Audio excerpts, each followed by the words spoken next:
Simon & Schuster Audio presents The Broken Window, a Lincoln Rhyme novel by Jeffery Deaver. Read by Boutsikaris.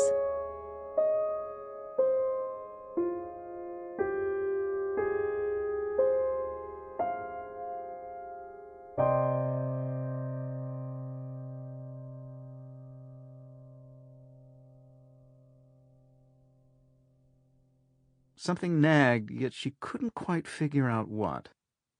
Like a faint, recurring ache somewhere in your body. Or a man on the street behind you as you near your apartment. Was he the same one who'd been glancing at you on the subway?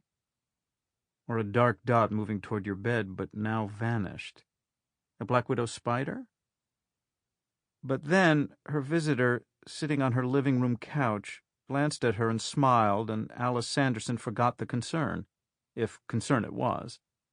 Arthur had a good mind and a solid body, sure, but he had a great smile, which counted for a lot more. "How about some wine?" she asked, walking into her small kitchen. "Sure, whatever you got." "So this is pretty fun, playing hooky on a weekday? Two grown adults, I like it." "Born to be wild," he joked. Outside the window, across the street, were rows of painted and natural brownstones. They could also see part of the Manhattan skyline, hazy on this pleasant spring weekday.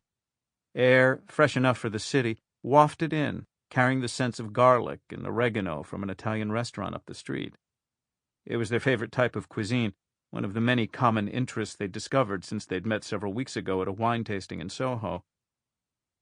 In late April, Alice had found herself in the crowd of about 40, listening to a sommelier lecture about the wines of Europe, when she'd heard a man's voice ask about a particular type of Spanish red wine. She had barked a quiet laugh. She happened to own a case of that very wine. Well, part of a case now. Alice had leaned forward to see who'd mentioned the wine, a nondescript man in a business suit. After a few glasses of the featured selections, she'd grown braver and, juggling a plate of finger food, had made her way across the room and asked him about his interest in the wine. He'd explained about a trip he'd taken to Spain a few years ago with an ex-girlfriend, how he'd come to enjoy the wine. They'd sat at a table and talked for some time. Arthur, it seemed, liked the same food she did, the same sports. They both jogged and spent an hour each morning in overpriced health clubs.